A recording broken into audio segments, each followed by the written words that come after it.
Hello, everybody, and welcome back to the Fans Talk Pro Wrestling Podcast. As always, I am your host with the Holla French Toast, Freddie Carlson, and we have a good one for you today. That is right, ladies and gentlemen. First of all, joining me as always on the other side of the microphone is my good friend, the heart of the wrestling fan base himself, Angelo Belli. Say hello to the people, Angelo. Hello, everybody. Welcome back to another episode of your favorite wrestling podcast. Well, we are happy to be with you today, and in fact, I have some very special news. We have a big episode for you today. We have some special guests joining us on the other side of the microphone as well, as we are in this COVID world where Zoom and, interacting through the computer is the only way to do things.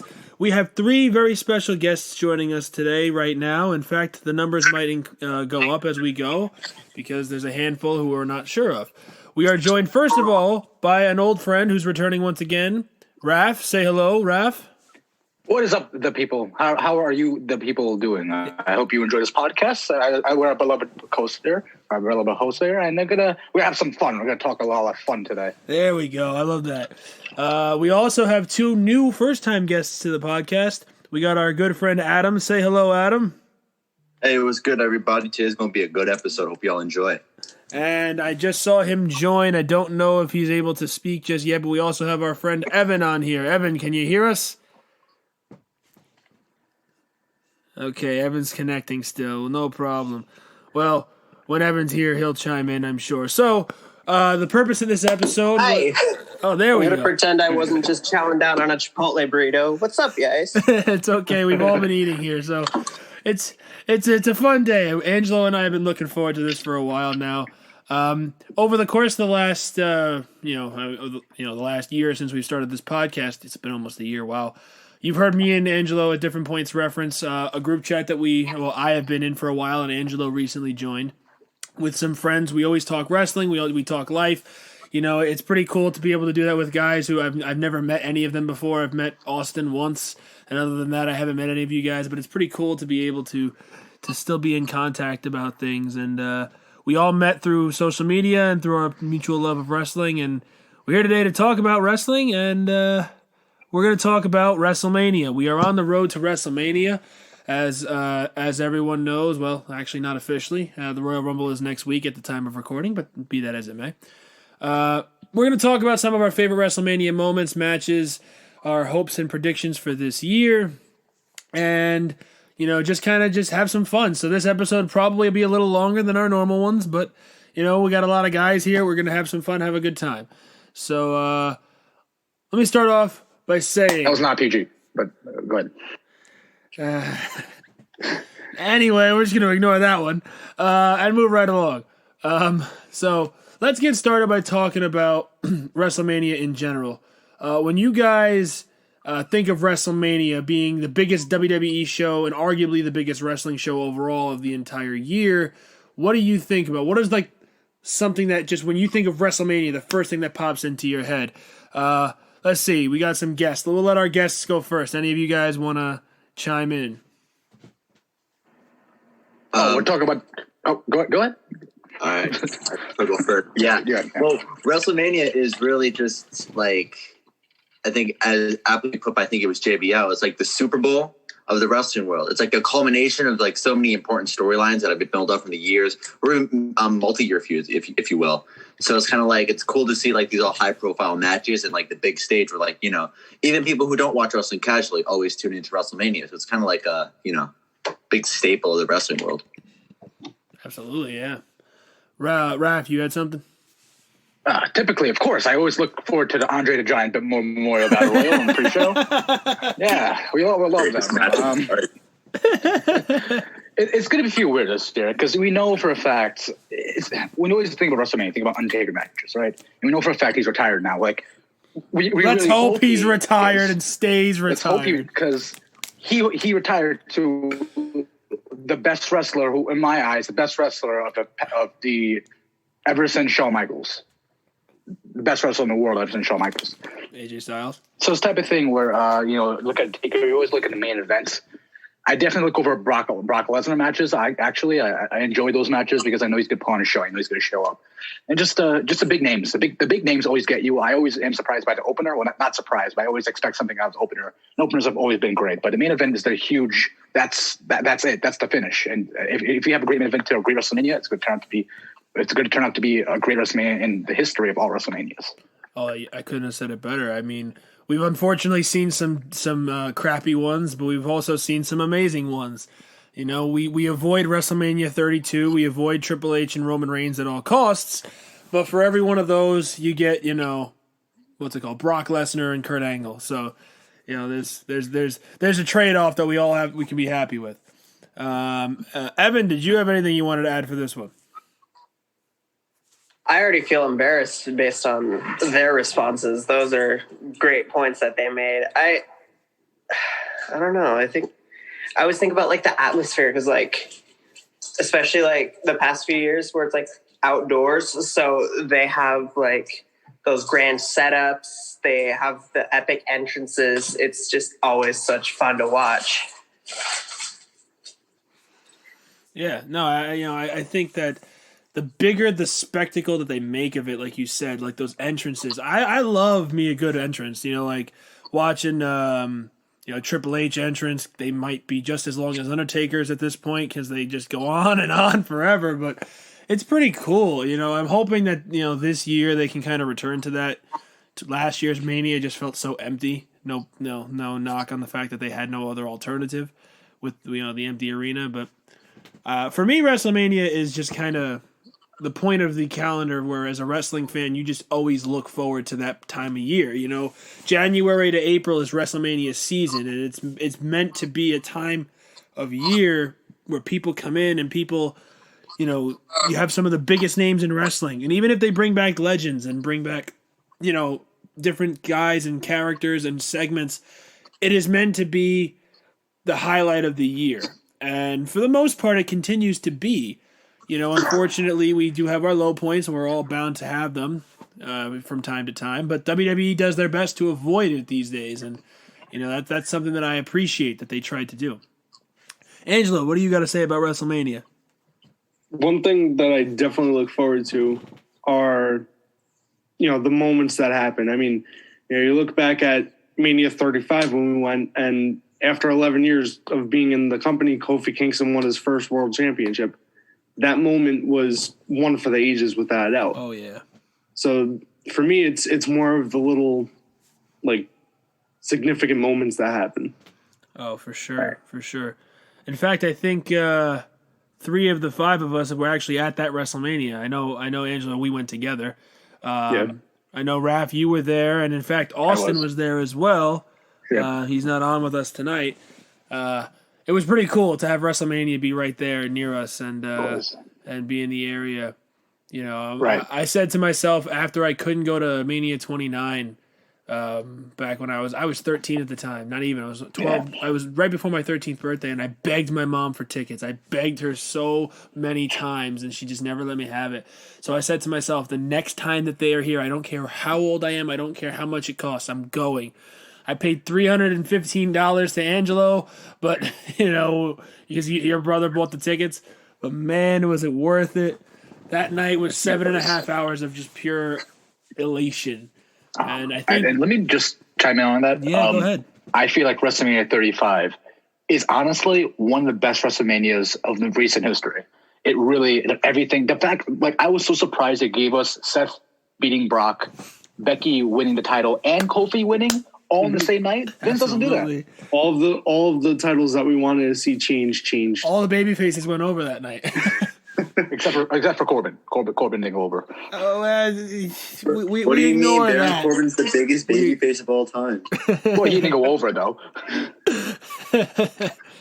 Yeah, we ignore Corbin going over, but I agree. I mean, all bias aside, because we were there live, I love that Mania. I've gone back and watched probably half that show, if not most of that show, multiple times since then, because it's such a amazing thing for them to give you what you want. No pun intended on Batista's promo right before WrestleMania that year. We got what we wanted out of the show. I mean, I thought we were going to get one or two of those three things that you referenced there, Raph, and we got all three and more. Like Hawkins and Ryder won the tag titles on the kickoff show. I lost my mind when they won the tag titles, even though it was a pre-show, 5-10 minute match. And of course the Revival looked stupid again, but Hawkins and Ryder are awesome to me. And they such a cool night. Yep. Long Island really went over on 35. If you think about it, because you also had Tony Nese win the Cruiserweight belt. And I was a big fan. I was a big fan of 205 Live, and Tony Nese was one of those guys like just give him a strap. Because, Tony Nese has the best 450 in the game, and I'll fight you on that. But, like, it's just a good moment if you just think about it. Like, all the people, like, really – you don't really think about how impactful they're going to be until, like, it actually happens. You know what I mean? Mm-hmm. Right. And he's right about that because I come from Long Island, so I did go over. I was there. First time I've been to WrestleMania, so I went over. And Raph, I'm glad of myself. Your seats, dude. I am so freaking jealous of where you sat. But – not to say that I didn't like where we sat, because I had a view of everything. I kind of had we had no trouble seeing anything, but right. No, that was honestly like one of the best seats that I think I've ever had at a wrestling event. I've been to multiple SummerSlams, multiple takeovers, and I've never experienced anything like WrestleMania. It was a next level experience, and I know they just announced the next few years where they're going to be. If you have a chance to get there, whether you're listening at home or any of you guys who haven't gotten there, you have to go just once. Yep.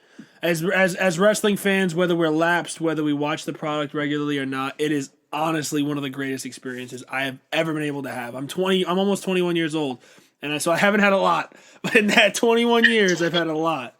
That was. I'm trying to go to the Hollywood. I'm trying to get to 39. That's my goal.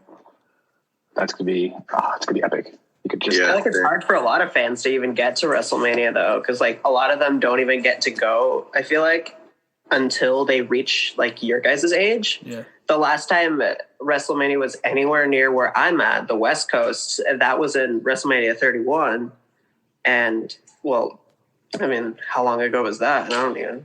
6 years. 6 years. I can't even count. Yeah. 6 years. But like, even then, I can't afford it at 14, 15 age. Yeah. So yeah.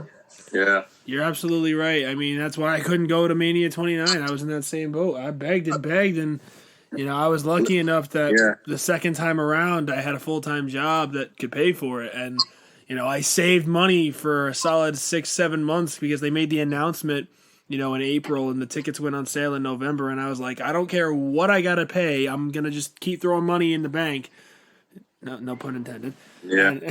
That's like the story. And I couldn't go to 29 either because I asked my mom, I was begging her. She's like, didn't I take you to a live event? I'm like, Ma, it's not the same. And I was like, Ma, you don't understand. You go to a house show, and that's like a house show odds are nowhere. Odds are Undertaker actually showed up to that one. I'm still pissed at Undertaker for not showing up to WrestleMania. The one WrestleMania we go to is the one in 30 years that he freaking misses. Exactly. That was honestly like, I was hoping that he would come out, but Freddie, I know the way you are with this. When Cena came out, the Doctor of Thugonomics, I nearly crapped myself because I was so excited. Oh my god! I got pissed because I feel like I was the only one hyped, and everyone else around me was like, "Oh yay!" I was like so hyped. I was like jumping. Oh man! I think Freddie. In our section, our whole section was when we were rapping the theme song along with the loud music, and I have the video. You can't even see like a damn thing. Like I'm like this because Angelo and I are just going nuts. Oh, it was unbelievable. Oh man, yeah. But when he came out, it made up for it a little bit. But has anyone here actually seen Taker live? Any of you guys? I have. I saw Taker on his birthday in 2014, before the Shriekers broke. He came out of a casket, I think. I'm not sure if it was a contract signer or something. And people in the crowd were just chanting, "Happy birthday, Taker." It was hilarious.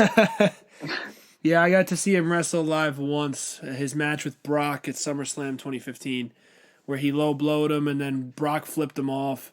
during the Hell's Gate. That was the only time I've seen Taker live. So that was such a frustrating year because I could have gone to like so many events in 2015 because they were like everything in summer themed was in Brooklyn, and I live in Staten Island, which is like not even 10 minutes away. So it's kind of frustrating, you know. Yeah, and of course, I was, for myself to get down there, it's a hike because I'm from, Yonkers, which is like right above the Bronx. So you gotta hike your way down there, man. It's a process to get down to Brooklyn. Yeah.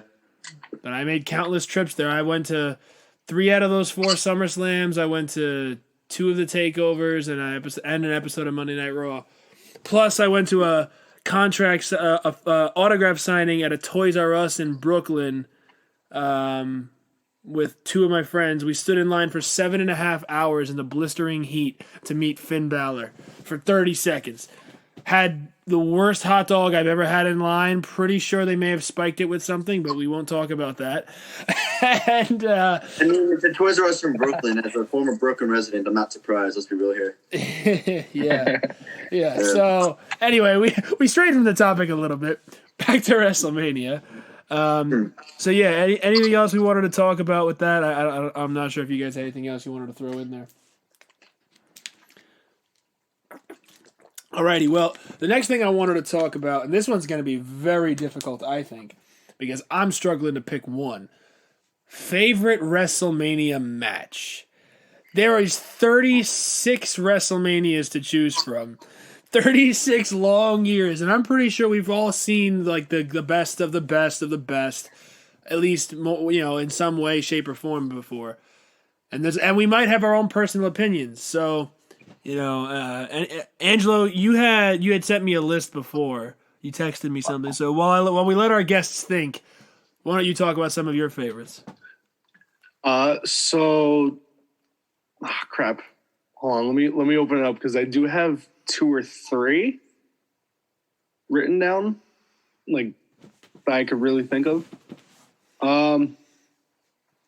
So one of them would be WrestleMania 26, Undertaker versus Shawn Michaels, streak versus career. Oh yeah. That one was just the whole build up to it, the emotion, like it was a year-long build. Just so much to talk about on that one.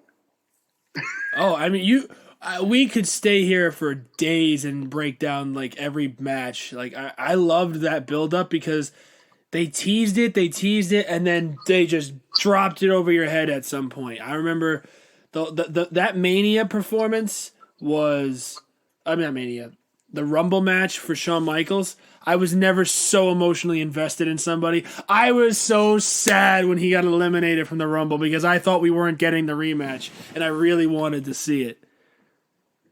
So yeah, I agree. Angelo, though, I will have to say, as good as that match was, the build was fantastic.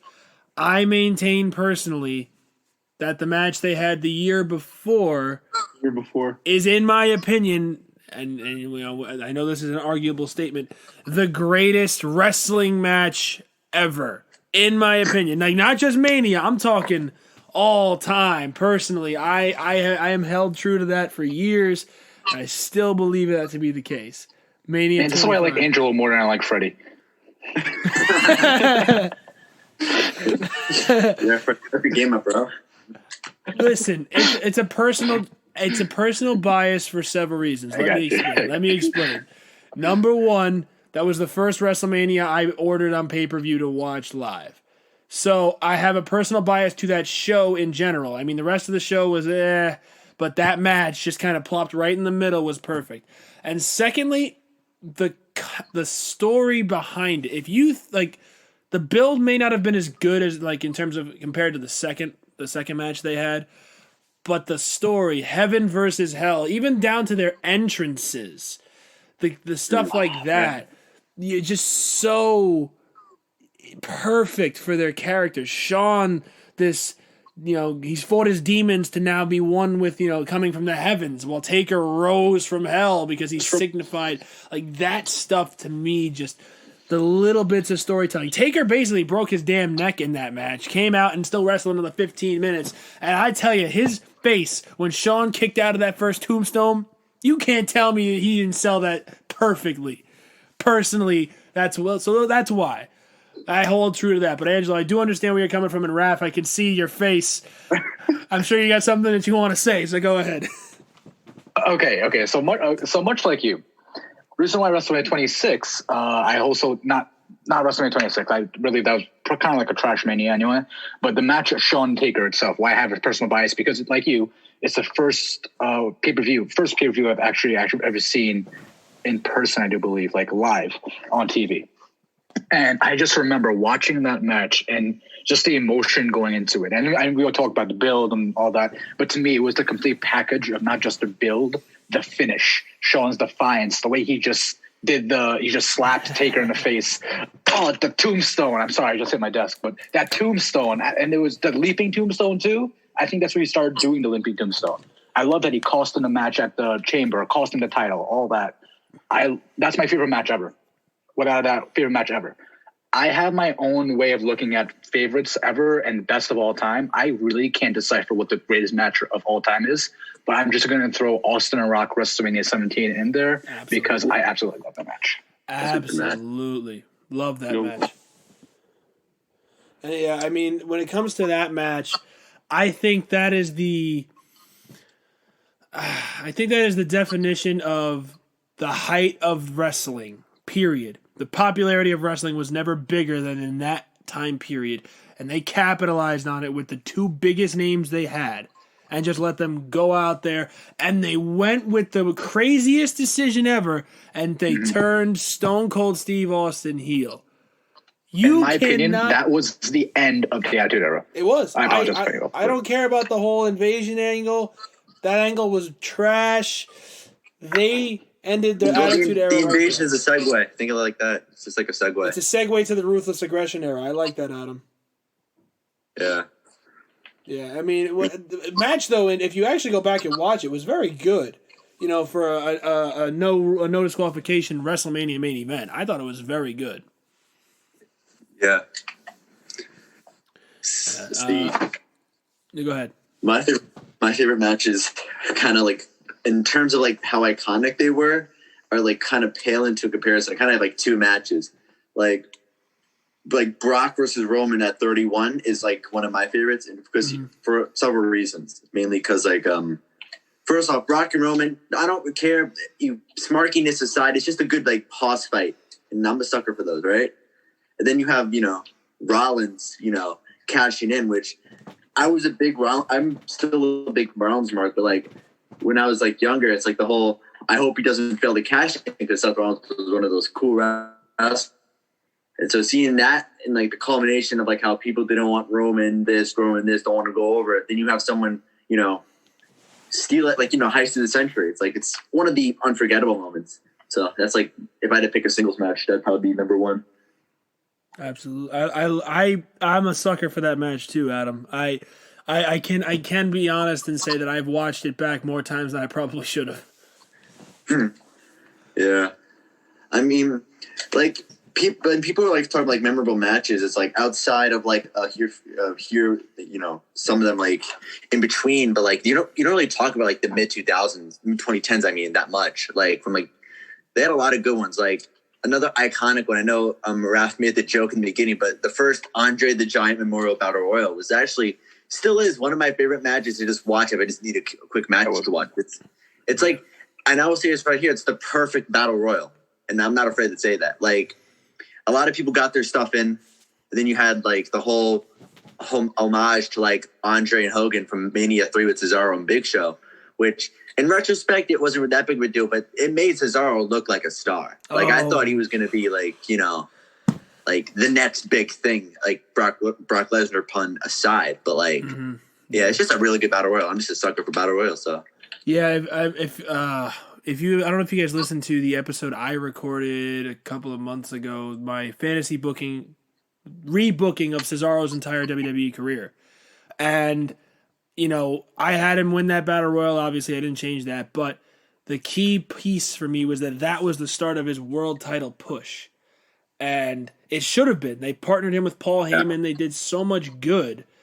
And it just never reached the level that it should have. And I for a match that was so good, like I agree. I think it was definitely the best battle royal they've ever done at WrestleMania. Yeah, it's like the best part, but also it's like this, like the stage and the atmosphere is also kind of like helped it because who really thought Cesaro was going to win? Like he loses the pre-show tag team match, like, and then he wins the battle royal in an iconic moment, and with like one of the greatest themes of all time, the Real American theme blaring in the background, like it's just it should have worked out, and it's like it sucks that it didn't, but hey, that doesn't discount from the moment itself. Absolutely. That moment will forever be one of the best. What was I going to say? Evan, did you have any matches that you wanted to throw in there? So, Yokozuna versus Hulk Hogan. No, okay. CM Punk versus Undertaker. That's all I gotta say. I feel like that match, the build up for me was like so emotional. I feel like. Oh yeah. Oh yeah, right. That was with Paul Bearer, right? Like Paul Bearer passed away. Yeah. So my dad was like, he was a big wrestling fan as a child, and like he loved the Undertaker so much, and I loved CM Punk even as a heel. Like I was still in that early phase of being a wrestling fan as a kid where I hate all the heels, I love all the faces, but honestly, like I loved CM Punk. I don't know why. So the fact that it was like my dad against I guess, but there was just a lot of cool moments in that match that like I really enjoyed, like the table break. Yeah. I still love watching that spot again and again. Yeah, I think for me that is the last truly great Undertaker match, unfortunately. Like match, not cinematic, but like his last great match that he ever had. Because after that his body just couldn't go anymore. He's in better shape now, though the last couple years, but I agree, Evan. That was a fantastic match. And for a guy like CM Punk who never got to main event WrestleMania, and he should have, especially in that year-long title reign, even if he didn't go over, man, he should have faced somebody. That main event spot, he deserved it.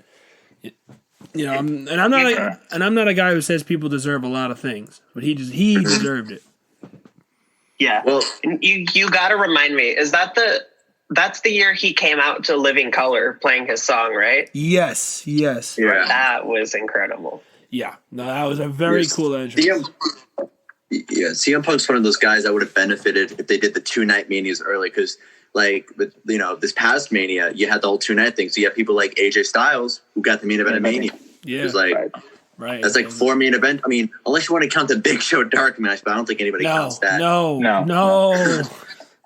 And that's why we like keeping Undertaker's retirement match, him and Styles, because he main evented WrestleMania as a retirement match. Yeah, exactly. Yeah. And he is the epitome of a WrestleMania legend. That 21-0 streak. He has the best overall record at WrestleMania ever.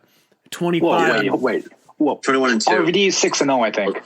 Oh, all right. So on a technical sense, and so Samoa Joe is 1-0. So you can both say that they're batting 1,000. But I love RVD. Don't get mad at me. All right. I will say when he won Money in the Bank in 2006, that was pretty cool. That was a good finish, though. Like he fell over and had like a mild stroke in the ring. It's kind of funny. Oh yeah. Another thing I love about WrestleMania is it brought a match like Money in the Bank to life. I don't think that pay-per-view and the concept for that doesn't come to be without WrestleMania. So for those 5-6 years that they did it at Mania, I think that was like a huge thing for some of those guys, because CM Punk, RVD, Edge became world champions and Hall of Fame caliber superstars because of it. Now I'm not talking about Jack Swagger, because let's be honest, Jack Swagger, that was awful. But number one, too many guys in the match. Number two, he spent 10 years trying to unclip the damn thing. He's up there. It's like, just pull it off. It's right there. There's no one around. But yeah, the concept. The Money in the Bank one was also good because, granted, it sucks that he had to get injured, but Mr. Kennedy, you know what I mean? He should have been a champion. Mr. Kennedy is top 5 missed opportunities, and that's But you know how it is. Yeah, Injuries happen, they put it on edge. But yeah, he falls same into with 2008. He falls Pretty into sure Jeff Hardy was. Oh, go ahead, Adam. Sorry. I'm sorry. Yeah. Same with like 2008. I'm pretty sure Jeff Hardy was supposed to win that match because I know he dropped the belt, like the IC belt earlier.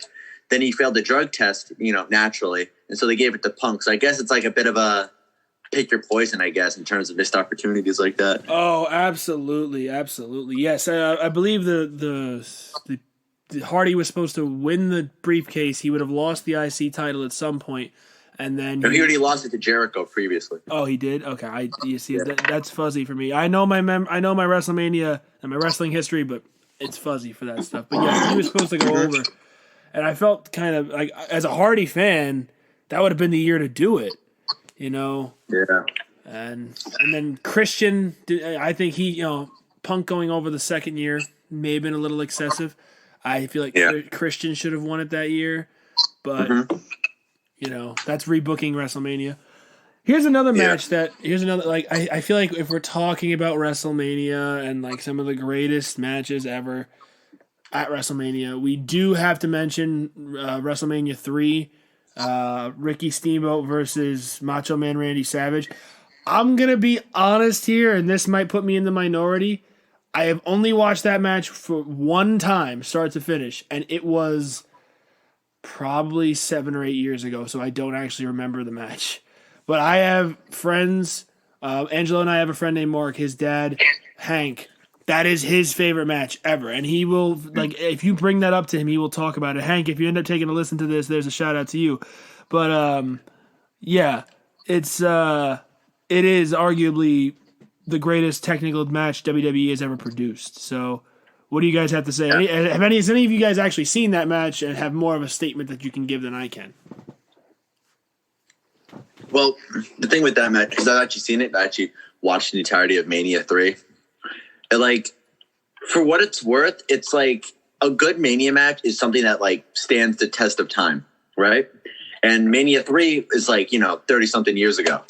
Going on 40 or something like that. I don't know. But it's still a match that still holds up today. It's back then it was a 5-star match. Now it's still a good 4.5. So it's a timeless match that you can go in any year and still watch and still thoroughly enjoy. And I think that makes a classic Mania match.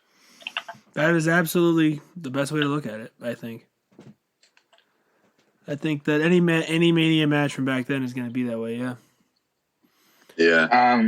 Personally, I did not watch. I don't really have. I think the thing that throws me off about watching matches from back then as much, I don't even watch 90s matches as much. But it's the type of thing the filter with the camera. Sometimes it just screws with me mentally.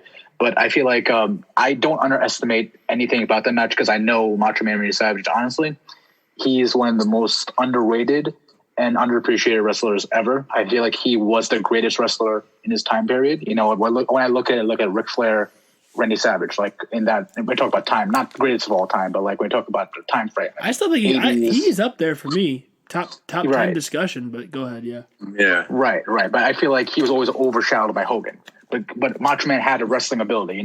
There's different time frames in wrestling. To me, in the 1900s or the Attitude Era, anytime before Attitude Era, it was always about character and building your character, your promo, your work. That's why I feel like The Rock got over so well. But when it came to in-ring wrestling, it was more in the Ruthless Aggression era and just all that. And I feel like Macho Man Randy Savage came into a time period where it was more about it was way more about character, and his character was amazing, but his in-ring ability was amazing. And Ricky Steamboat, I'm not going to underestimate his ability. And I never really found him that interesting of a character, but that's the character itself. In the ring, he might have been different, but I totally understand how people say that as a top-tier match, and I'm not going to underestimate it. I really do think that it could have been, if you look at it now, if you put it in nowadays terms, it really can stand to the test of time, like Adam stated about being one of the top WrestleMania matches ever. Yeah, listen, I love that opinion, especially from someone who hasn't seen the match.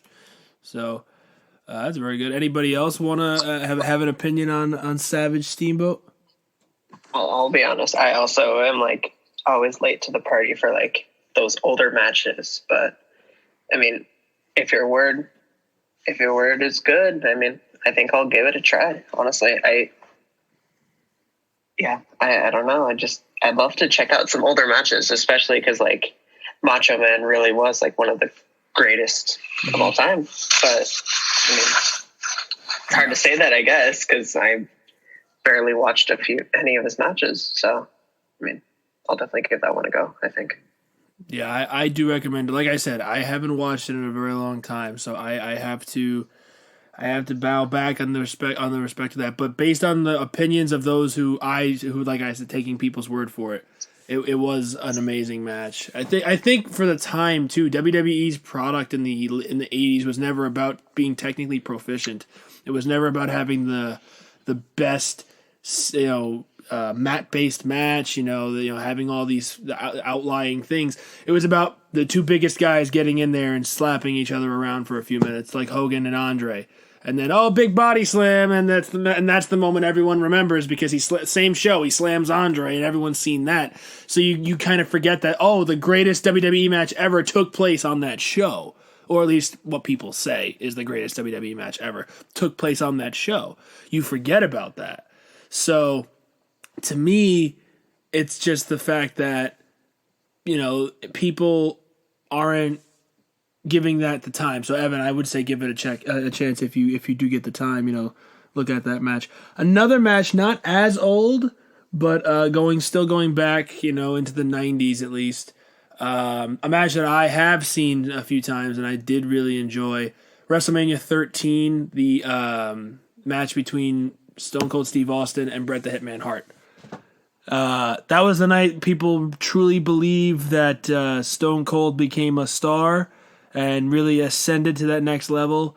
And his whole feud with Bret actually really did that, but especially in that particular match.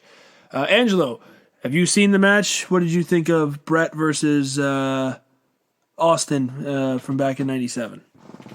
From Mania 13? Yeah. Actually, that match I didn't get to watch completely. I might have seen bits and pieces over time, but nothing like to my memory. Like nothing that I can actually say, I remember a specific moment in that match. I simply remember the Hart putting a bloody Austin in the sharpshooter, and Austin's just on his hands, just screaming in pain. You got that look on his face. He's just like he's gonna die, and then eventually he just kind of falls onto the mat and passes out. He doesn't tap. Austin did not tap out. He just passed out from the pain, and to me, that is something to be. To be remembered as one of those classic WrestleMania images. Hogan slamming Andre, Brock nearly killing himself on a shooting star press, and Austin bleeding while in agony, or Michaels, ziplining in from the rafters. Those types of moments. But yeah, definitely one of my favorite matches. And I mean, it also is like it's kind of hard to do a double turn, which I think Austin versus Hart is like the go-to example for a good double turn because you can't do double turns well, but like when it's done well, like you put it, it's iconic. Oh yeah, absolutely. Yeah, I remember the first time I heard of a double turn, I was like, "What is?" Because when you're younger, you don't understand those terms. Turning heel, turning face, whatever. But when a double turn, how do you pull that off? And like you actually visibly see an example of it where. Hart just acted more like an ass the entire match, and he shoved and Ken Shamrock was the guest referee. Why, I don't know. But Ken Shamrock was the guest referee. And, I remember that match just being one of those ones that when you watch it for the first time, it's like, damn, Austin's bleeding, but that man is a tough SOB. And that's how he became the toughest SOB ever. So that's one of the reasons why I'm very fond of that match. Any other matches that anybody has that they want to throw into the ring? No pun intended. I'm with these puns tonight, man. No pun intended. Yeah. Let me just. I'm not sure for you. I think we mentioned it before. My brother one of his favorite matches ever. I understand why completely. Shawn and Kurt at WrestleMania 21. Oh yeah. Talk about technical prowess. Oh my God, that match! The way, look, when you have someone with the amazing in-ring ability as Kurt Angle, just in ring completely, But then you have someone like Shawn in my eyes, greatest of all time. Not my favorite of all time, but greatest of all time. You have Shawn Michaels in that ring with Kurt Angle. He put on a masterpiece. And honestly, I feel like a lot of people don't talk about the match as much as they should. But the build was great. It was an interpromotional match, which in my eyes, I always loved the idea of having an interpromotional match. But Shawn and Kurt just in the ring. And I feel like Kurt has this with a lot of people. I feel like he had it with Brock and Benoit. I think Taker. This type of thing where you got those two in the ring at WrestleMania, not even main event, like it was mid-card. And they put on an absolute masterpiece. And it was one of the reasons why WrestleMania 21 is going to stick as one of the greatest WrestleManias of all time. I couldn't agree more. I could not agree more. I think that it's not, in my opinion, it's not the greatest, and I will get into that in a second. That's the next thing I wanted to mention. But it had so many high points. That and the other two that I think that were very big would be creating the stars in John Cena and Batista. That Mania was the night where they both won their first world title, and for the next year, they were the faces of the company after so many years of it being Triple H and only Triple H, and his reign of terror that lasted basically 3 years. So, Triple H and friends. What was that, Adam? Oh, I was just making a joke like Triple H and friends. Yeah, Triple H and Evolution and made stars, though. Randy Orton, Batista became stars because of that. So if anything good came out of it, there's that. Before I get into the next thing that I wanted to mention, which is going to go along with what you just said, Raph, greatest WrestleManias of all time. Two other matches that I want to bring up because we talked about Michaels and Taker. 4 matches, actually. Michaels and Taker and their 2 matches. And CM Punk versus... Evan brought up CM Punk versus Undertaker as well. There was a 6-year span where Taker just had the best match on the card, I think, every year at WrestleMania. And I want to reference the other ones because I feel like they're in this discussion, at least in my eyes. Started with WrestleMania 23 when he faced Batista for the World Heavyweight title. Then WrestleMania 24 when he main evented against Edge for the World Heavyweight title. And then jump a couple years later, his series of matches with Triple H at 27 and 28. Hell in a Cell, WrestleMania 28, end of an era. That was an emotional roller coaster. Shawn was the guest ref, and all of those pieces were perfect for what they needed to do.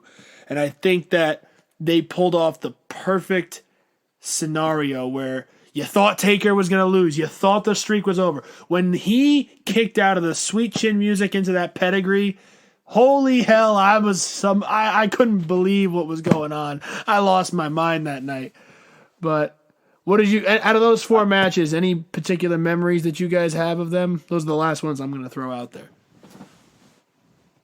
Yeah, I actually had a WrestleMania 24 on a DVD, and so it was the one Mania I kept watching over and over. And the thing about the Edge match is that you don't really think about how good of a match it is until you look back upon it. That's actually a really good match, for several reasons. One, first you have Edge actually main eventing a Mania, which is always a cool accolade to have.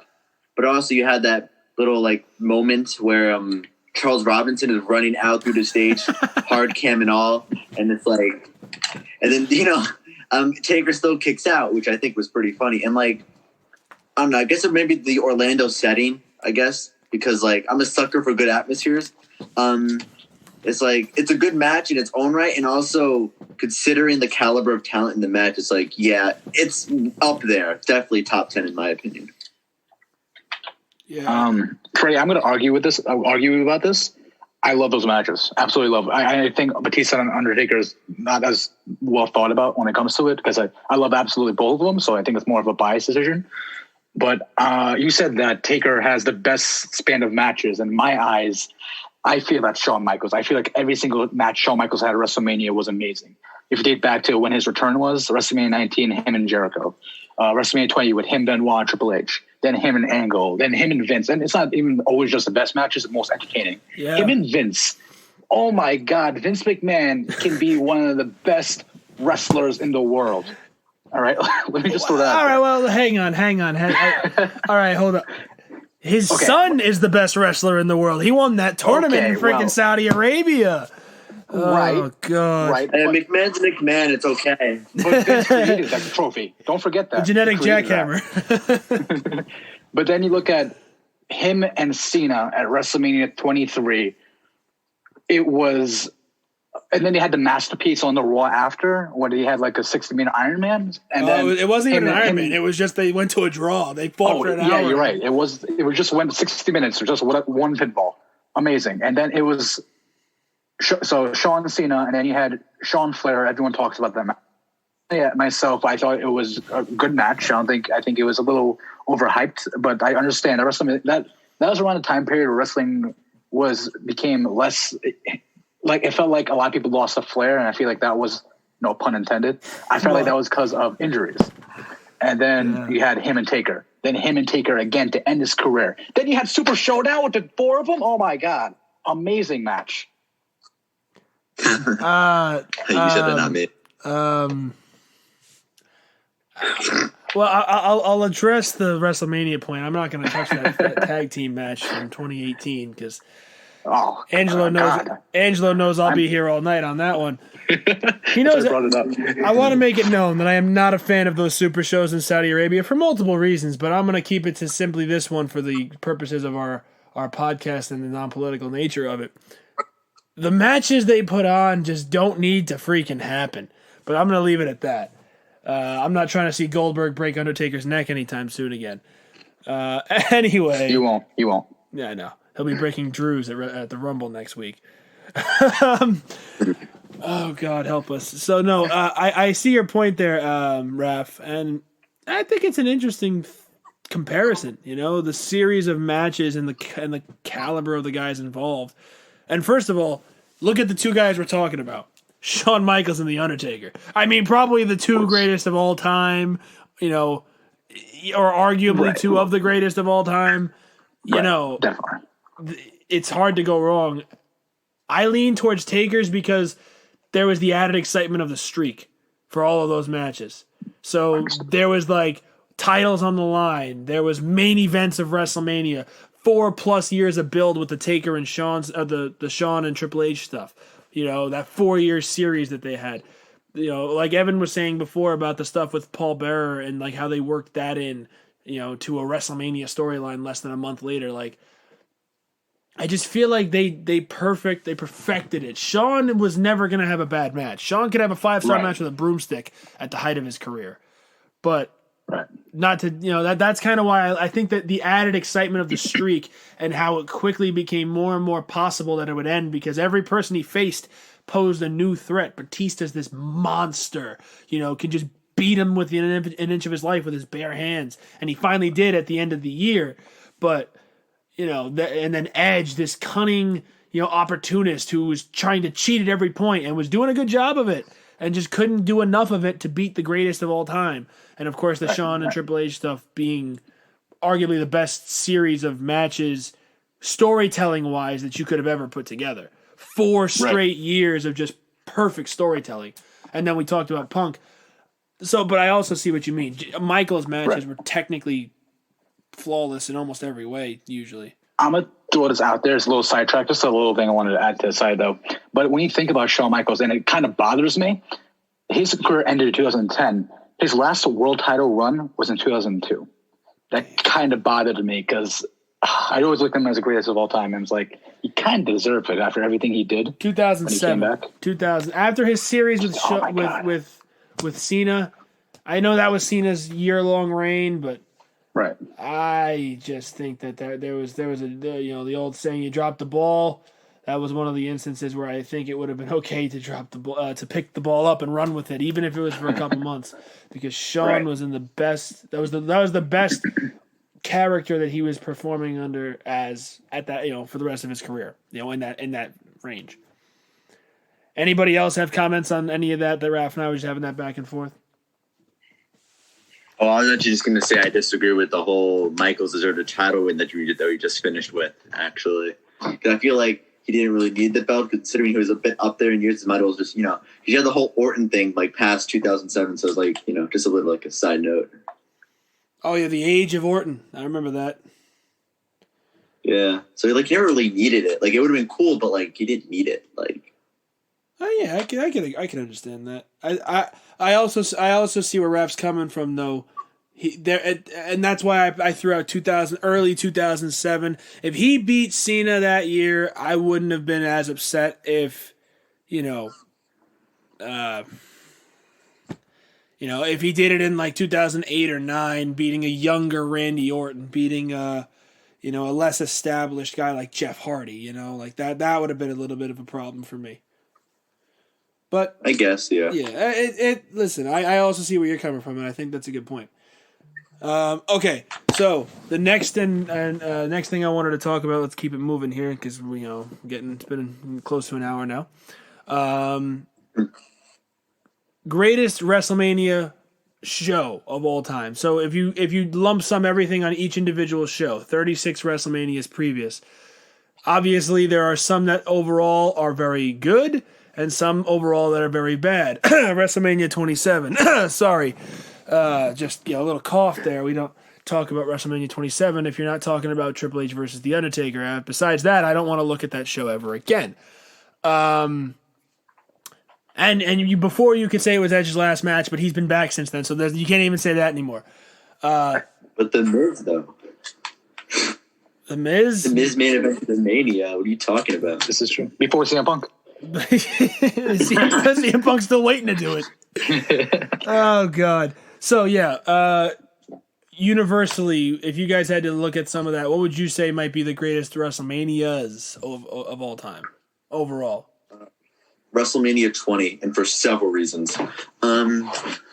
First off, the 20th anniversary. It was also a really solid show all around because you had The Undertaker, like with the whole Kane angle in 2004 when he like get the whole Rumble thing. And then you had Eddie Guerrero, like a freshly crowned Eddie Guerrero, go over Kurt Angle after he beat Lesnar. You had the infamous Goldberg versus Lesnar match. Like, booing aside and like all that aside, it was still a very good match, even with Austin as the guest referee. And then you had the classic Benoit triple threat, which, say what you want about Benoit as a person, he's not that good of a person considering what he did, but man is easily one of the best technical wrestlers of all time.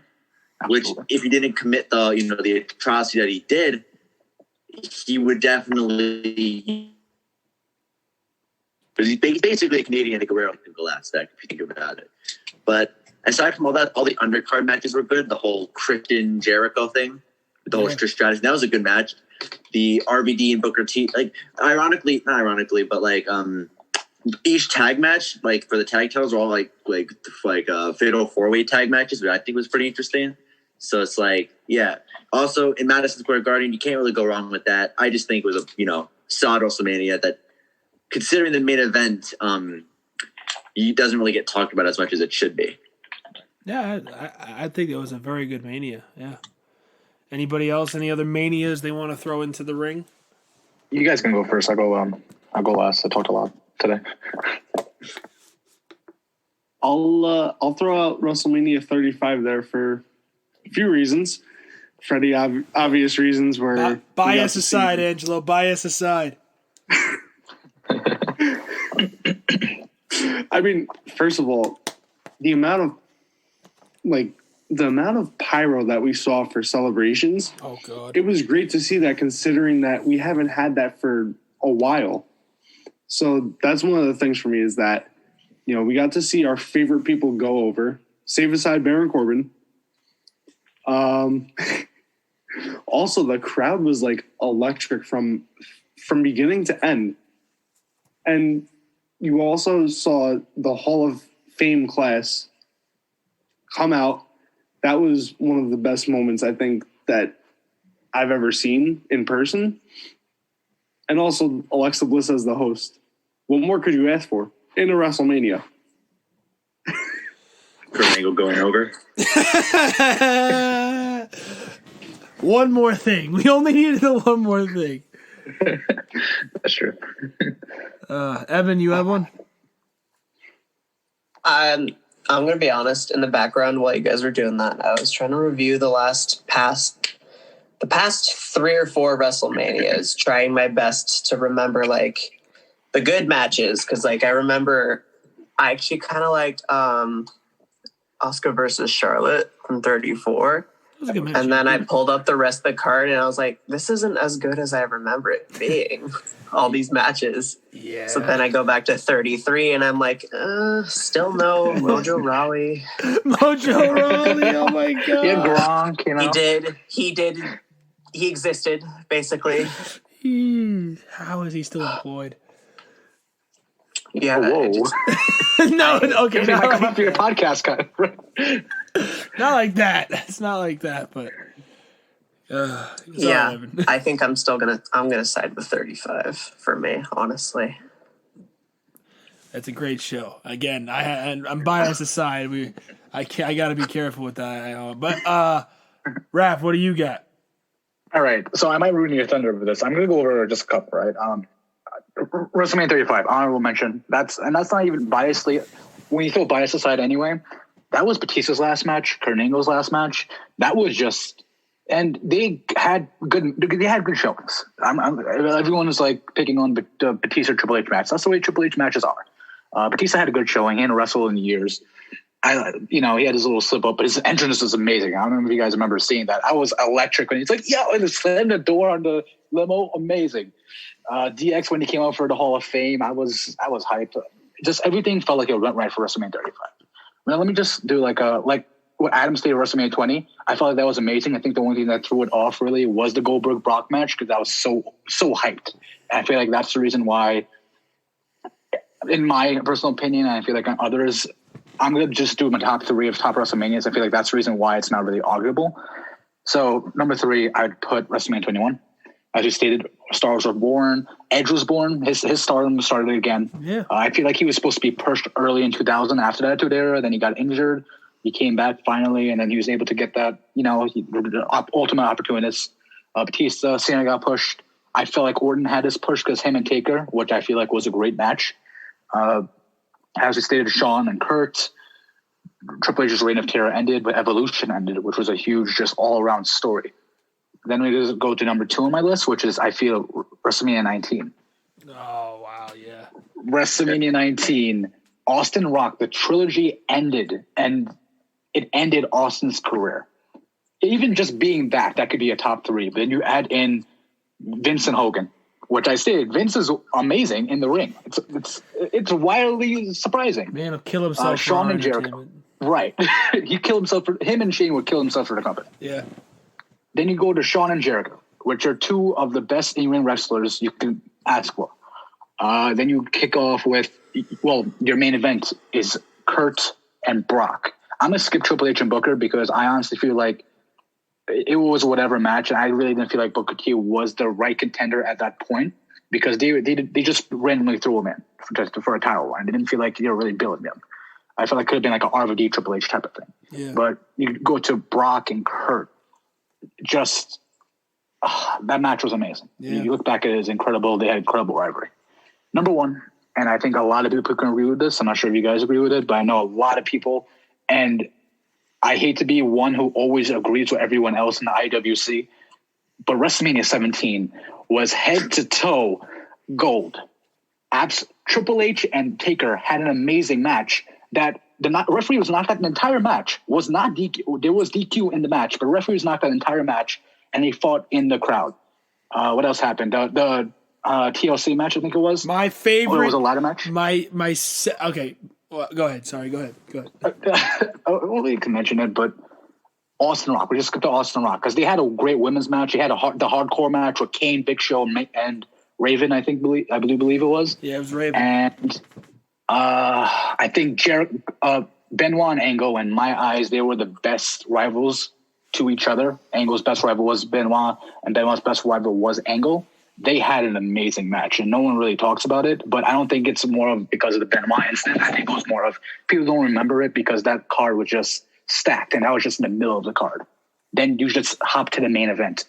Or, hold on, before we get to there, Shane and Vince, the 2 greatest wrestlers all time, right there, in the same ring, together, fighting for Linda. Amazing. But then you had Austin Rock. You're not going to mention the Legends Battle Royal, but that's a classic. Oh, that too, and Iron Sheik won, which is amazing on Twitter. He's hilarious. You guys want to follow him on Twitter. Won because he can't walk, bro. He can't take bumps. Good. Well, it's whatever. He won. That's the greatest thing about it. He won it. Yeah, Brown Boys represent. Oh, God.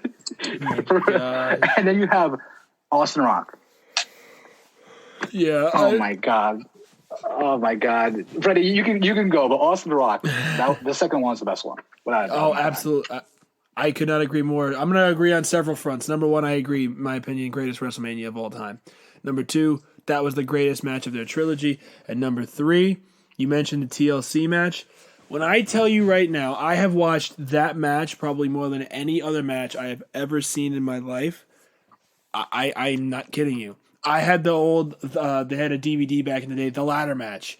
And it had all the earliest ladder matches in WWE history on there, right?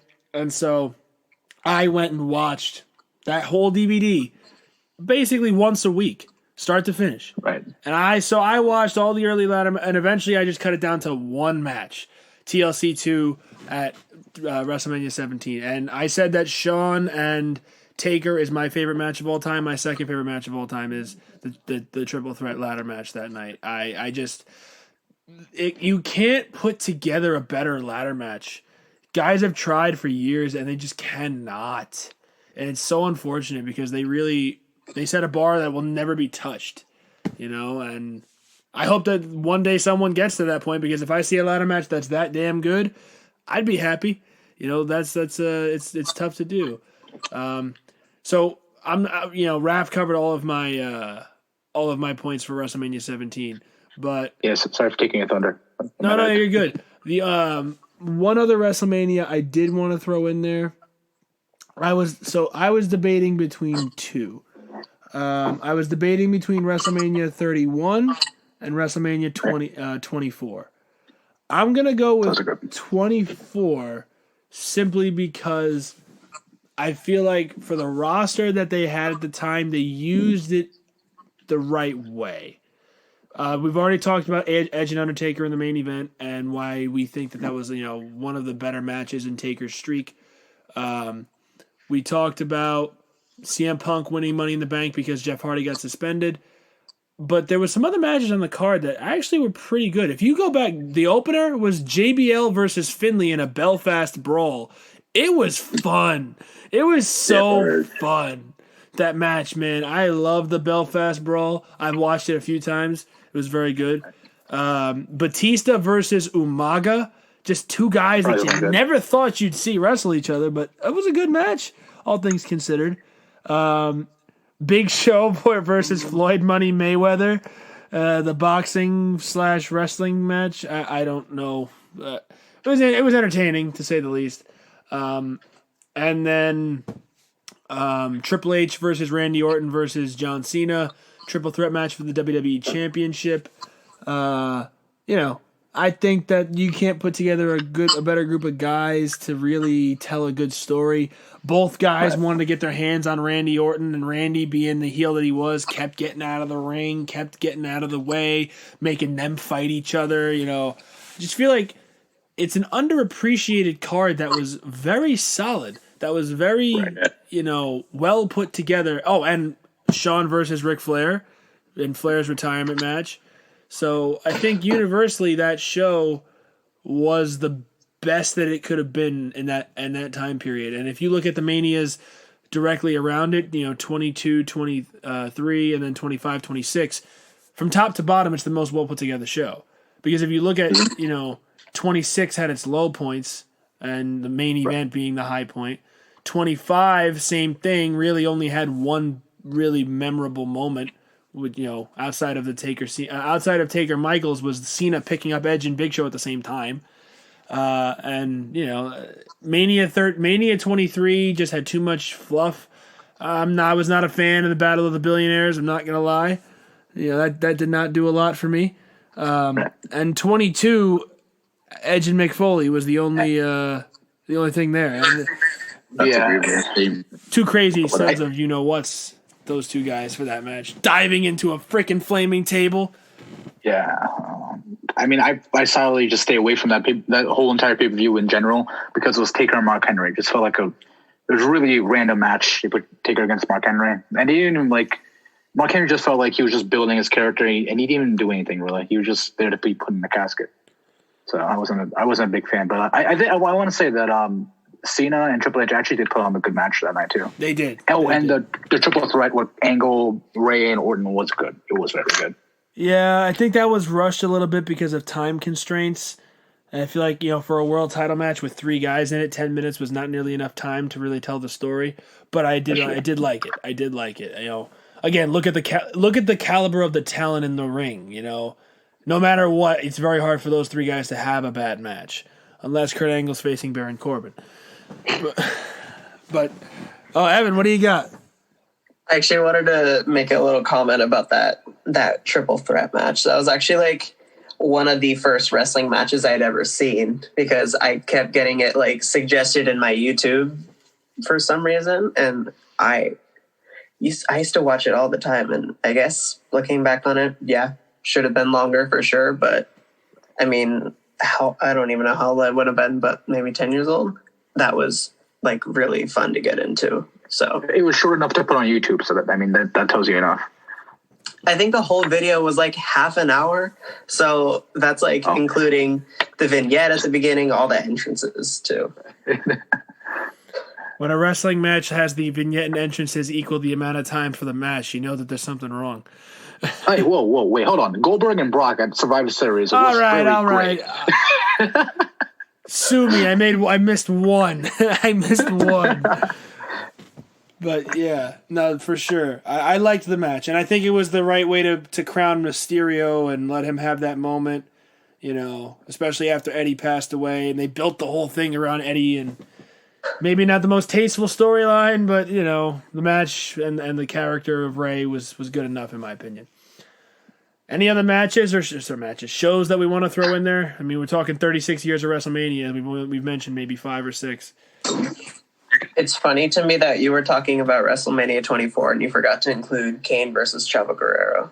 Oh, the greatest of all time. Both of them. How you don't even like the Dark Battle Royal? It's on the DVD, the little ECW Battle Royal. Come on, bro. Well, how about Battle Royal? The Bunny Mania Playboy match that had Snoop Dogg was involved in? That was also on the card.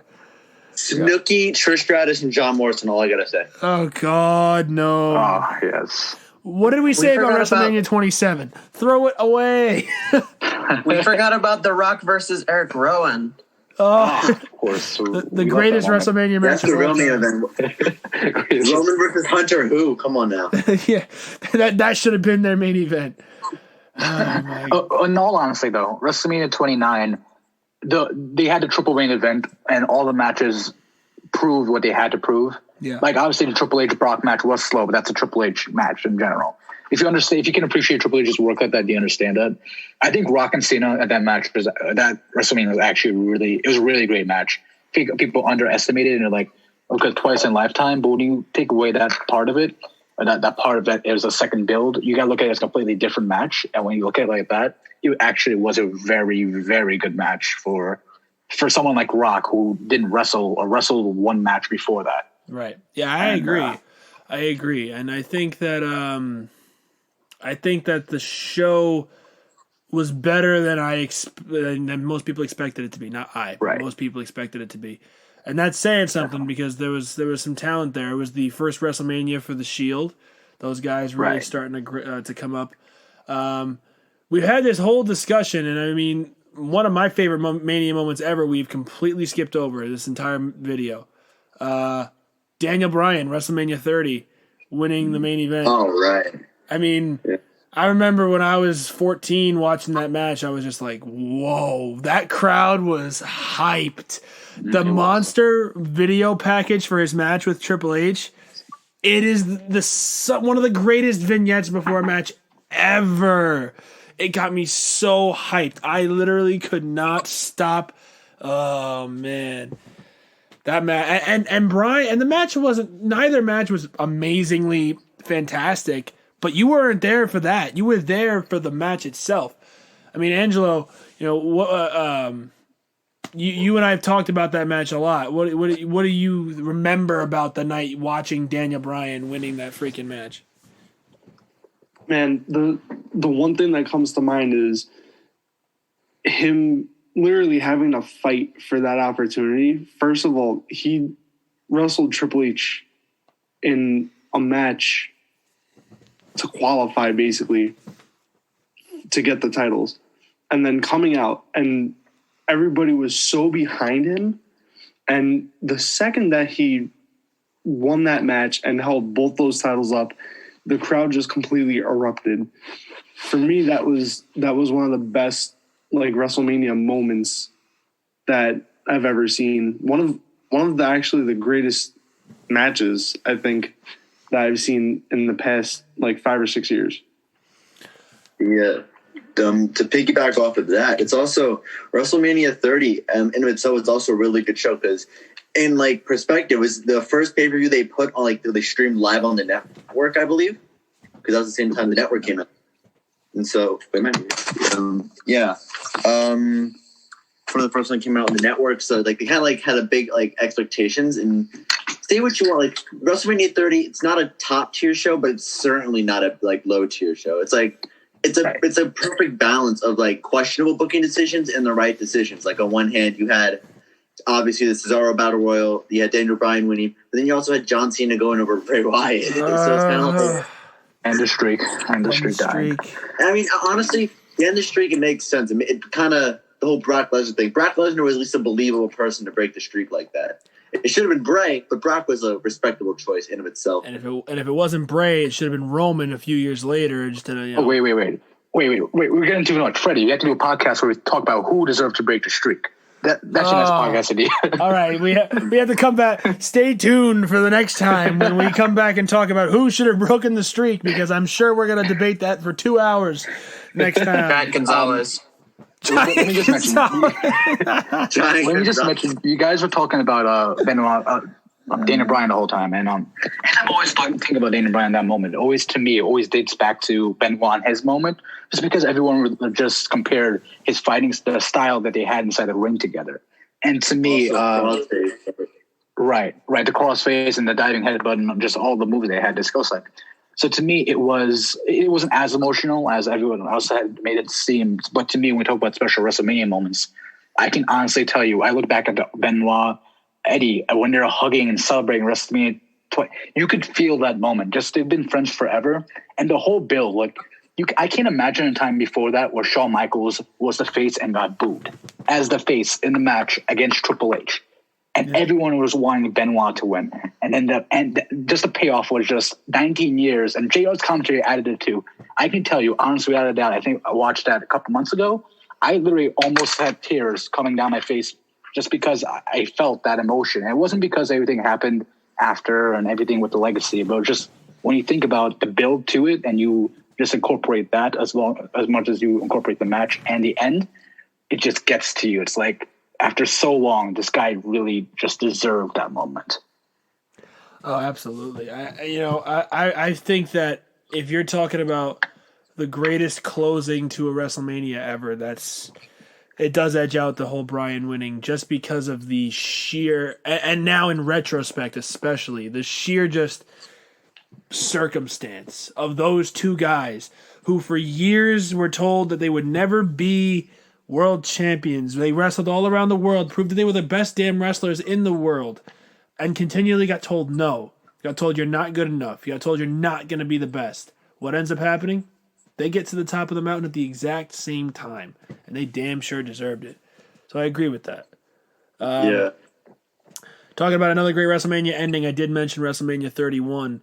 And kind of looking at the card, we've already talked about, Adam, I think it was you who brought up the whole Brock versus Roman and the Seth cash-in, which obviously stands as one of the greatest moments to close a WrestleMania. It's in the discussion, not the best. We've just talked about it, but definitely up there.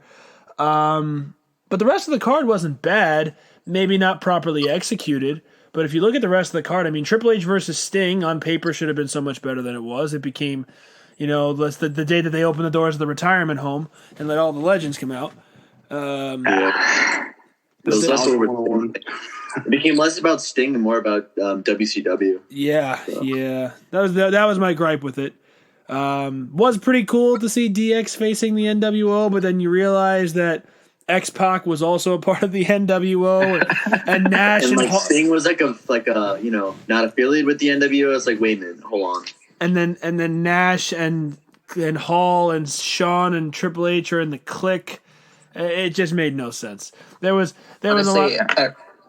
I remember watching that match. I was like in a car in a road trip, and I remember like hearing the NWO song. And I was like, "Holy shit!" And then I started to process it more and more. I was like, "Wait, this doesn't make sense to me." You have What all is 5 going on? members of the clique. It's like all 5 members of the clique. It's like, wait a minute, like something's not adding up here, but I don't know what. Yeah, exactly. But then it was Taker and Bray again. On paper, should have been great. Maybe not executed properly. I thought the ladder match to open the show was very good. Yeah, It was great. Daniel Bryan winning was again the right call. Dean Ambrose basically killed himself for our entertainment. In fact, with the recent passing of Brody Lee, hearing about the story, how that bump scared the life out of everybody backstage. Yet he still went and did it. And he trusted Brody with that. That's pretty cool. And that was a really good match. For the life of me, and the pre-show battle royal, they should have let Mizdow or Sandow win the damn thing because he was so over when he eliminated Miz and the crowd popped. And what ended up happening? Oh, Big Show won. if you think in It's the Big kayfabe, Show. yeah, in kayfabe, Mizdow eliminating Miz is easily the stupidest decision anyone has ever done in a battle royal. It's like, you want to turn on him after you get out the biggest guy in the match, not like beforehand. Like, I understand it, but like, come on. Yeah. You make yourself look like a fool. I absolutely agree. What was that, Raph? I was just gonna say that I think the reason why they let Big Show win it, and I feel like this is why I tried to interpret it. They were trying to make the trophy for the guys who are like the toughest and the strongest. And if you had Mizdow fit it wasn't. See, the thing about WWE, and just I think that's the way the IWC just misconcepts it. There's just certain things that are made to build stars and certain things that are made for major stars. And I think just that the Andre the Giant, the trophy itself, was made for the toughest and strongest wrestlers. They had Cesaro win it. They had Big Show win it. But they had Mojo Rawley win it. Which, And then don't forget about big man Baron Corbin. Come on, man. of course. And that's what they try to do. So I think that's the reason why they stopped Mizdow from that momentum. And I think at that point, they should honestly let Mizdow and Miz win the tag team titles. Oh, absolutely. Well, they did. Right. Well, okay, I'm sorry. I don't really pay attention. I remember just the Usos and the New Day winning at that point. The WWE at that point, the tag team division was like... It hasn't meant a and lot. Cesaro and It Kid. was Rhodes and Goldust. So they dropped it to Miz and Mizdow. No. They fuck. Hold on, I'm getting my timer wrong. I can't remember who it was. I think it was Rhodes. I don't know. I distinctly remember 2015. Mizdow.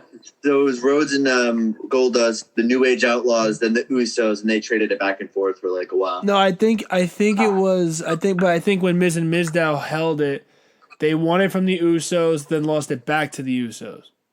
Yeah, and then they lost it to Cesaro and Kid. Yes, right, Cesaro and Tyson Kidd, and they won So it. maybe it was just too early for them That to just was a move to like team. that. That was a team. Easily top 5 teams. Cesaro's won tag Cesaro team was like great.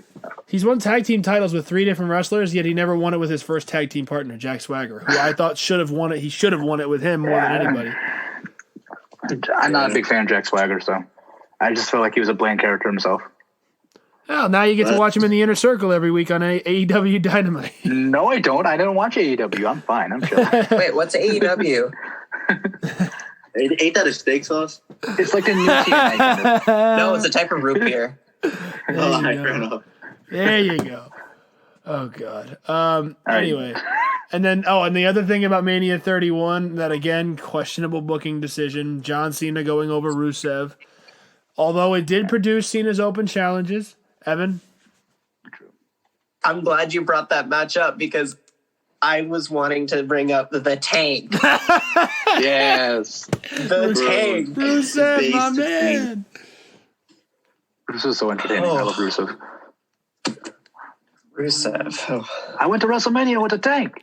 I love the comment.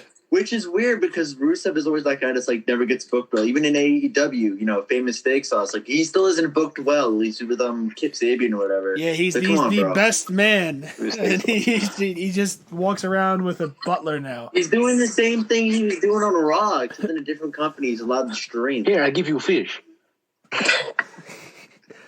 So yeah, Mania. Okay, maybe now that we mentioned it, Mania 31 had some. Okay, never mind then. Let's take that one back out. I rescind that from the conversation.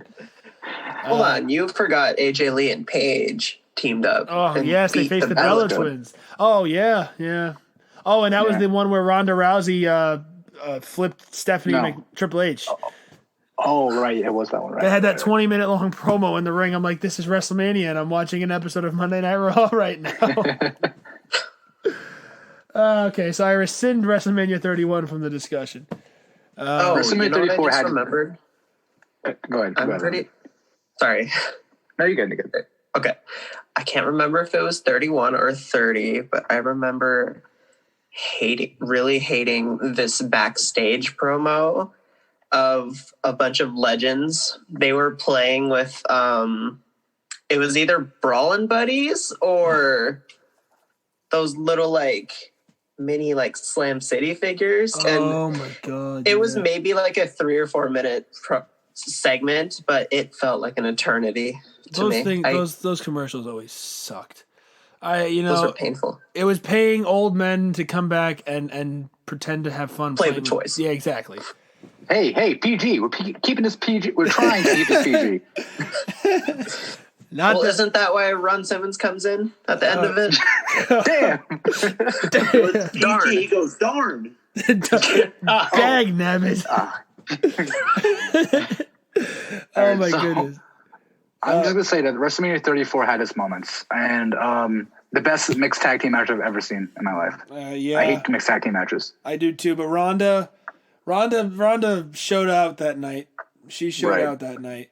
And I like 34 is very disappointing to me, if I'm being honest. Because you had Styles and Nakamura, and they under-delivered, and that had me so tight. Yeah.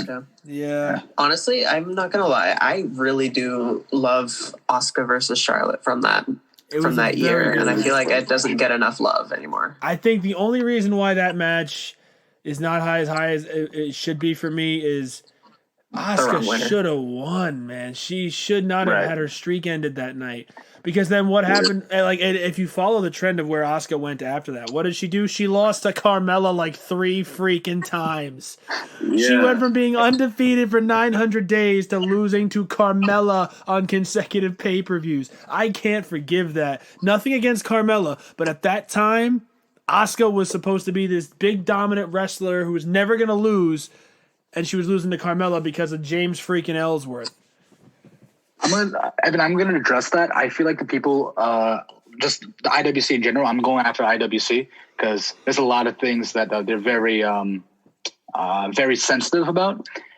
I think people just look at the end of the match, and that determines if they like the match or not. And you look at the finish; it was Charlotte taps out Asuka. But I feel like that was the perfect way to kind of end her streak. Maybe not so much tap out, but if anyone was going to end it, Charlotte is at the top of the women's division. And if you're going to have anyone end it, it had to be her. And I feel like that's the reason why a lot of people just hated it. Just hated the finish.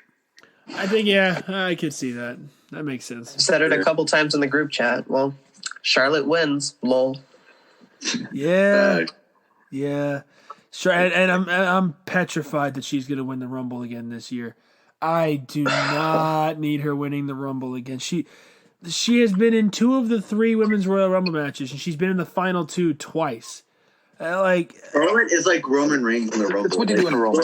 And every Rumble Roman Reigns has been in, it's either top, second place, or it's he wins the match. Yeah, he's been in. I was talking to Angelo about this. Since 2014, he has been in the Rumble every year except for 2019 when he had to fight his leukemia.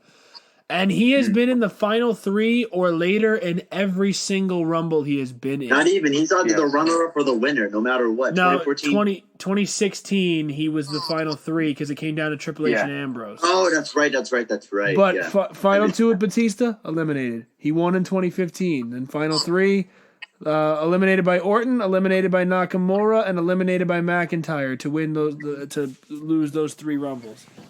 I mean, it works. Well, he won't be in this one. He will not be, because he'll be killing Kevin Owens in a last man standing Yeah. match.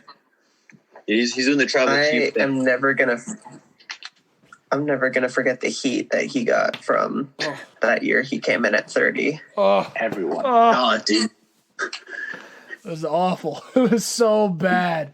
Everyone wanted God. Joe or Balor, and then Roman's music hit, and everyone was just kind of like, "This is a joke, right? This is not for real. We're being punked." Big dog time. But that was the same year Ty Dillinger made his 10. Yeah, debut, right? yeah, it was. That was a good 2017, honestly, I did some fantasy. I did kind of rebooked 2017. You should have had Bray Wyatt win that Rumble. Yes. And in going back to the WrestleMania topic as the topic of the episode, you could have just had that Orton Reigns skipped. You could have just had Wyatt win the Rumble, win the title, and then it would have been a good WrestleMania moment if they strapped it to Wyatt. But I think what they should have done was it should have been the Wyatt family triple threat, because you had Luke Harper involved in that thing for months, and what does he get to do? Oh, well, we'll just throw him in the Andre the Giant Memorial Battle Royal. As everybody else gets done these days, it's a joke. But yeah. I mean, since we're just rescinding from the topic, let me try to bring us back, Freddie. Let me take a job of this, right? go ahead. I'm very excited about this year's Rumble. I feel like there's a lot of unpredictable possibilities, and it is the road to WrestleMania. So I'm very excited to see who is in the main event. Personally, since you guys did have the podcast, I'm just going to throw it out there. I think Bianca's winning the Women's Rumble, and I do want AJ Styles. I do believe AJ Styles or Daniel Bryan might win the men's. But then we go from there. Then we have this year's Mania, where we could have a possibility of Drew McIntyre pulling on to showcase what another amazing wrestler, and Roman Reigns also. Just think about it. We would never have thought WWE would actually turn Roman Reigns heel and align him with Paul Heyman. I'm just very curious to see if Daniel Bryan's going to be the one to face him, or if they're going to go a different route regarding that. Yeah, this Mania is going to be a good one, because I know it's going to have not a lot of fans, but they're doing the whole New Japan thing where it's a sort amount of fans basically, and I think that's going to be pretty good considering last year I didn't the whole empty arena thing. I kind of had to force myself to sit through it, mainly because I just wanted to see if they'd actually put the strap on McIntyre like that. Yeah, and I didn't even want to watch it live. I didn't watch it live because of that. The only thing that I didn't watch Night 1 live. I only watched Night 2. The only thing that was redeemable from last year's Mania, and nothing against I applaud them for trying to give us something to watch during the most difficult time in the history of the world, but I will say that the only redeemable attributes from it were the Firefly Funhouse match, the Boneyard match, and the fact that they put the title on McIntyre. Yeah. If only Austin was here. Oh yeah, Austin would be ready to talk all about that. We'll save that discussion for the next time Austin joins us. Yeah. Part two. Well, we got to talk about who should have ended the streak. Raf's already proposed part 2 of this discussion. But hey, it's just WrestleMania Night 2. Come on, get it right. Right. That's what it is. We can have a Night 2. Night 2, part 2, round 2, whatever you want to call it. But we have to have a pre-show first. Yeah, we'll have an Andre the Giant Memorial Battle Royal. We'll stick all the guys who didn't want to join in there. Okay, so the last thing that I wanted to mention before we wrap this up, we've talked a little bit about it just now, was preparing for WrestleMania this year. So if you had to make one bold prediction for WrestleMania 37, 2 nights once again, I don't know how the hell they're going to do it with limited fans. If you had to make one bold prediction, what would you say? I'm going to start with Angelo. One bold prediction? One bold prediction for WrestleMania 37 this April.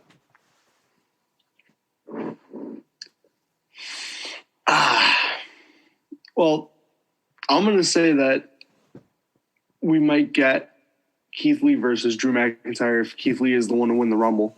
And honestly, I would love to see Keith Lee take that title from McIntyre, especially now because I've been hearing that they want to turn Lee heel. So this might be one of the matches that I feel like could happen, and we could actually see friend two best friends going at it and putting the title on Lee, and then afterwards just showing disrespect to Drew and further the story somehow. All right. Interesting. Alrighty, Adam. Bold prediction, WrestleMania 37. Well, I mean, I have two things. Like, I have a prediction of what I think is going to happen, what I want to happen, if you don't mind. Go right ahead. Yeah. What I think should happen, I think you should just, we should have Mustafa Ali win the Rumble and run the Retribution versus McIntyre angle. Because Mustafa Ali has just been a beast, on Twitter and all that. And so, you put the strap on him, that'd be pretty cool to see. But what I think is going to happen is they're going to have Styles win the Rumble. I'm not opposed to that, and have him versus McIntyre in the main event of Mania, and Styles will probably win, which, albeit I'm not entirely sure, but Miz could cash in, pull a Seth Rollins, 31, but that'd be, there's a lot of interesting possibilities to go through it, so it's making a bold prediction is kind of canceling out everything else, so. That's a good point. Evan, do you have anything that you could boldly predict for this year's WrestleMania? I actually was trying to add on to Angelo. I honestly do want Keith Lee versus Drew McIntyre. I don't know if that would main event, though. It's one of those things I'd love to see it main event, but I don't think money. I don't think so. No, I agree with you on that. Regardless, this is gonna be a 2-nighter, so it might. Oh yeah, it's true. Is it another 2-nighter? Yeah, they announced it last week. Oh, I must have missed that. Oh boy. Yeah, that's what I want, though. I feel like they'll main event night 1, but they're going to save night 2. Well, I'll give mine in a sec. Raph, what do you got? All right, so I guess this is just wishful thinking on my part, but WrestleMania, and I'm kind of thinking the Royal Rumble. Like I said, I'm very excited about the Royal Rumble. I think there's going to be a lot of surprises. I think Seth's coming back. I think Braun's coming back. But I think Brock is coming back. There's a chance he could win the Rumble, and I think it could be Brock and Drew again. But I think Miz could cash in and win the title in that match. Like Adam said, and I was actually thinking about this, and thank you very much, Adam, for just bringing it back up, because you actually jogged memory about it. If you do the triple threat, make Miz win it. Or you can have, I either want just Brock or Cena to compete at this year's Mania, because without Taker, you can have Triple H, I guess, but without Taker, it just feels like it's missing that special spark. And if you have a Brock or Cena or Triple H match in there, it adds a little bit more to it. I'm honestly, Raph, that's a good idea, but I wouldn't want a Brock versus Drew 2 for the title. If they wanted to do that, they could probably do Goldberg versus Drew Rumble. Obviously, Drew wins, Miz cashes in, so that leaves the opportunity for the match without the title. Which, so I don't know. The thing is, with Miz having the briefcase, it's a very tricky predicament, all things considered. But considering if Brock returns at the Rumble itself, I would not be that opposed to Brock winning a Rumble, just so the IWC doesn't complain about why is Brock keep getting title matches. Why is Brock he earned it because he won the Rumble. And I know it pissed a lot of people off, but then you have that deciding factor. Brock won the Rumble. Now he's going after Drew, or he can go after Roman. They can fight over Paul Heyman with a child. I was going to say, with the custody of Paul Heyman on the line. Yeah, I think he'll go on. Paul Heyman there, yeah. Yeah. Well, I'm not opposed to it, mainly because Brock Lesnar is one of my top 5 favorite wrestlers of all time. So yeah. To me, he just does have to absolutely earn a Rumble victory instead of Money in the Bank. Oh, yeah. Angelo and I were there that night, and let me tell you, we had no idea what the hell was going on. We stared at each other for about 10 minutes while people were filing out of the building. And we were just but Brock with the Money in the Bank briefcase, that was the most character work we've ever seen out of Brock ever since 2003, 2004. Yeah, since he dancing with the Fiesta hat on everything. Oh, he was dancing with the boombox. Right. Yeah, the interesting thing about Brock winning the Money in the Bank is he it joins a select few. I think it's only Edge and Sheamus that actually won the Rumble, Money in the Bank, and King of the Ring. So yeah, and that's absolutely true. That's absolutely true. And Baron Corbin just needs to win the Rumble now, and then he'll join that club as well. So maybe he could retire to Goldberg. Yeah, big boy. Yeah. Let's hope so. He retired Kurt Angle. We keep going back to that. Okay, so my bold prediction. It's gonna be a little bit different than what you guys have said. I'm gonna focus on the Universal title, Roman Reigns, SmackDown. My bold prediction is that at WrestleMania this year, Roman does not defend against Kevin Owens. He does not defend against Daniel Bryan. He does not defend against anyone from Raw. He defends his title against Cesaro. And not only does he defend it against... that'd be so based. And if he not only does he defend against Cesaro, Cesaro wins the title. I'm going all in with this hope. I'm going all in with this last few weeks, the push, the last 2 weeks on SmackDown. Cesaro's beating Daniel Bryan. I can see Evans walking out of the room. And think about it like this. Like, even if he doesn't win the Rumble, it's like the Elimination Chamber's in February. All they'd have to do is just put in number one contenders in. Have Cesaro win it. It's like that makes a lot of sense. And think about that. If here's a potential chamber. Think about this. Roman retains at the Royal Rumble, and Keith Lee, AJ Styles, whoever wins the Rumble match. SmackDown, Roman's not going to want to defend his title inside the chamber. He'll use his head of the table thing, get out of the Adam Pearce. Whatever. He'll get out of having to do it. So it'll be a number one contenders chamber match. Listen to some of the names that you could have. Cesaro was going to win, but in my eyes, that's my bold prediction. But Kevin Owens, Jey Uso, Shinsuke Nakamura, Daniel Bryan, Rey Mysterio. Let me tell you, that would make Cesaro a star right there alone. Yeah.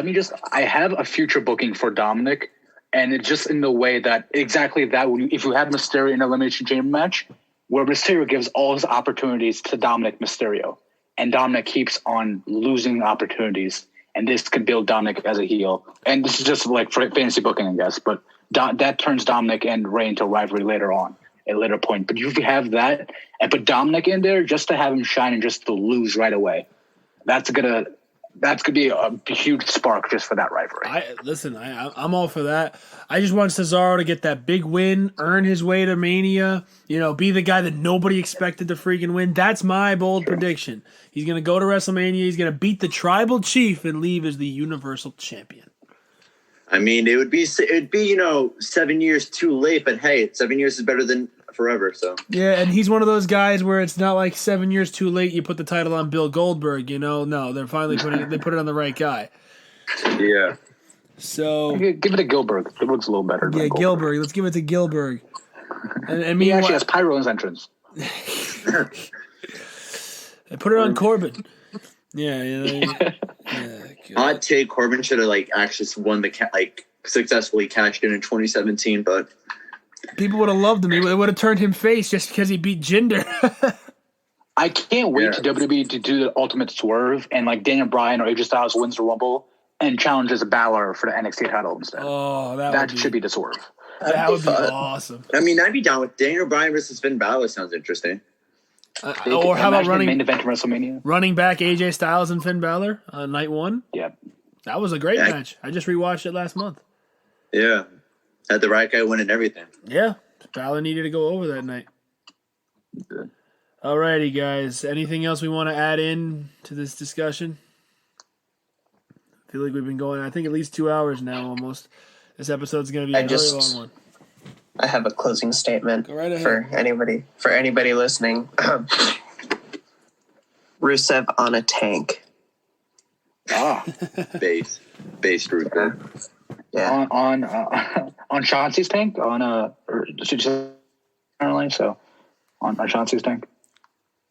Sure. Rusev on a tank. That's all you need to know. Rusev in a tank. Rusev on the tank. Baron Corbin on a bald man's career. How I would do that. Oh my goodness. Yeah. Baron Corbin's our new American hero. Yeah, right. He's bald, just like he wanted to be like Kurt Angle. He's bald. He beat a gold medalist with a broken freaking neck. He has his little straps, he can just pick them down. He rips open his he doesn't wear the suit vest anymore, but he rips open his suit vest instead of pulling down the straps. Yeah. Which they should just drop the King and Corbin. They should call him Baron Corbin again, but whatever. Well, now he's got his Knights of the Lone Wolf. Yeah. I mean, that is pretty cool, though, but like... The forgotten Knights of the Lone Wolf. The forgotten Knights of the Lone Wolf. They weren't even on SmackDown this week. Yeah. Well... I forgot about that. There you go. But that's what you get for having Jackson Riker as a teammate or whatever. Yeah, now he's on Raw getting more TV time than they are. Getting more than CM Punk. Yeah. CM Punk came main event. Yeah, right. Riker's going to be... Next thing you know, Jackson Riker's main event in WrestleMania. Oh, yikes. Pull a Jackson swerve. Riker, also known as Gunner TNA. Pull a swerve and have, what's his name? Almost Baron win Corbin. the Royal Rumble. Dude, I'm a big Almost fan. I'll be so honest. Yeah, He I had am to play, too. bro. I love Almost. Oh, Dude, man. he's like, I don't know. He's a cool guy on Instagram, too, so it's like... Yeah, I follow him. He's pretty cool. Well, Also, 7-3, like, y'all remember that like guitar spot from like Raw where he like kicked the guitar Oh, yeah. out of like I think it was actually Jackson Riker's hand. it was. Like that was a cool spot. I think the pairing is really good with Yeah. Styles and all that. It's perfect pairing. I think they should win the tag team titles. That's AJ only needs the tag straps to win to be a Grand Slam. They got to win the Which is tag. crazy. He's been in company for like 5 years. Yeah, today, Yeah. 5 years ago today, the 24th. I saw the video on Instagram this morning. Wow. The anniversary Yeah. of his debut. Crazy. You're doing better You than think it's not Cesaro. the whole He's doing better than Cesaro. Yeah, he is. Yeah, he is. love it or hate it, AJ Styles is, like one of the honestly top 3 wrestlers of the 2010s. And just like Yeah, and absolutely. I'll put it out there. I agree. I think it's him, Probably the Okada. best in WWE. Yeah, I think that if you're talking overall in the world for the last decade, him, Okada, and Omega are my 3, in my opinion. Yeah. That's a discussion I for think another my day. three would be a little different. Well, it looks like we have another part. We have part 3 lined up now as well. We're gonna go talk about the streak, and then we're gonna talk about the greatest wrestler of the decade. Then Baron Corbin. We're going to talk about the greatest wrestler of the decade. Baron Corbin. Yeah, no, the best wrestler in the world, Yeah. Shane McMahon. I don't know about you guys. I'm down for a part 4 where we just talk about Rusev on a tank, though. We could kill a lot of Straight dead out of the airtime video with that games. one. Oh my gosh! All right, well, guys, I think Angelo and I can both safely say this is the most fun episode we have ever recorded. I have not laughed this much ever doing these episodes. So I hope you guys had a good time. Hope you guys will join us again. At some point down the line. We've had Raph before. Hopefully, Adam and Evan, you guys will join us at some point. Angelo, anything you want to say to Of our course. guests? Oh man, it was a pleasure having them, and getting to know their taste in wrestling, in like a personal aspect, I guess. So definitely enjoyed sharing this episode.